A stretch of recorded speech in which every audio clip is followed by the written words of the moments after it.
എനിക്കല്ല ഗൈസ്, ഇന്ന് പപ്പ ഇല്ല, അതുകൊണ്ട് ഭവാനി ഒന്ന് മനസ്സിലാൽ ഈ കലവറ നമുക്കൊരു മണിയറയാക്കാം. ഇന്നൊരു ഈവനിങ് വ്ളോഗ് ആയാലോ. Welcome to our kitchen. ഓഫീസിൽ നിന്നപ്പോൾ അമ്മയുടെ ഒരു കോള്, മക്കളെ ഞാൻ ഇവിടെ ഇടിയപ്പം ഉണ്ടാക്കി വെച്ചിട്ടുണ്ട് എന്ന്. എന്നാൽ പിന്നെ ഇടിയപ്പത്തിൻ്റെ കൂടെ കഴിക്കാൻ കുറച്ച് ചിക്കൻ ആയാലോ എന്ന് ഞങ്ങൾ രണ്ടുപേർക്കും ഒരു പൂതി. അങ്ങനെ വരുന്ന വഴിക്ക് ഞങ്ങൾ ചിക്കനും വാങ്ങിയിട്ടാണ് കേട്ടോ വന്നത്. നമ്മൾ ഉണ്ടാക്കാൻ പോകുന്നത് വെറും ചിക്കൻ അല്ല കേട്ടോ, air fryer Indian style grilled chicken. എങ്ങനെയുണ്ട് ഉണ്ടാക്കി വന്ന് കഴിച്ചു നോക്കുമ്പോൾ അറിയാം എൻ്റെ ശിവനെ.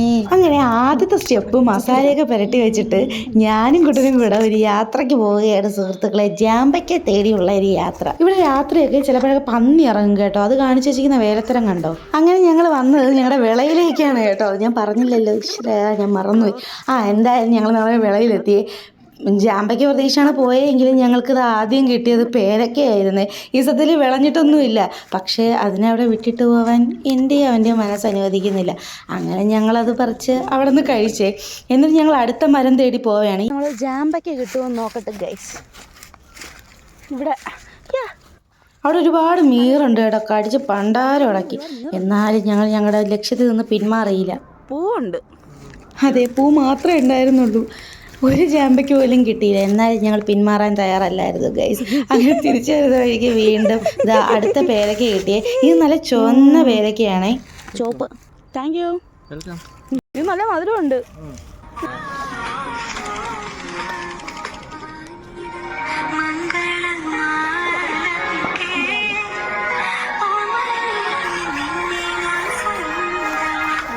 ഞങ്ങൾക്ക് അവിടെ നിന്ന് വീട്ടിൽ നടാൻ വേണ്ടിയിട്ട് ഒരു ചെടി കിട്ടി കേട്ടോ. ഇത് ഈ കാണുന്ന സാധനമില്ലേ, ഇതാണ് കറുകപ്പട്ടയുടെ മരമാണ് കേട്ടോ ഈ കണ്ടത്. എന്തോ മണമാണെന്നറിയോ. അപ്പം അതൊക്കെ കഴിഞ്ഞതിന് ശേഷം ഞങ്ങൾ തിരിച്ചു വന്ന് വീണ്ടും പേരയ്ക്ക അടക്കാൻ വേണ്ടിയിട്ട് പോയേ. ഉള്ള മീറിൻ്റെ കടിയൊക്കെ കൊണ്ട് അങ്ങനെ ഞങ്ങൾ തിരിച്ച് വീട്ടിലെത്തി. നമ്മുടെ ചിക്കനിൽ രണ്ടാമത്തെ സ്റ്റെപ്പ് നമ്മൾ സ്പൈസൊക്കെ ആഡ് ചെയ്ത് ഫ്രിഡ്ജിൽ വെച്ചിട്ട് വന്നു കേട്ടോ. പിന്നെ 2 മണിക്കൂർ കഴിഞ്ഞ ശേഷം നമ്മൾ എയർ ഫ്രൈ ചെയ്ത് എടുക്കുകയാണേ. ഇത്രയും നേരം ഇരുന്നുകൊണ്ട് തന്നെ നല്ല രീതിക്ക് മസാലയൊക്കെ പിടിച്ചിട്ടുണ്ടേ. നമുക്ക് എയർ ഫ്രയർ തുറന്ന് നോക്കാം ഗൈസ്.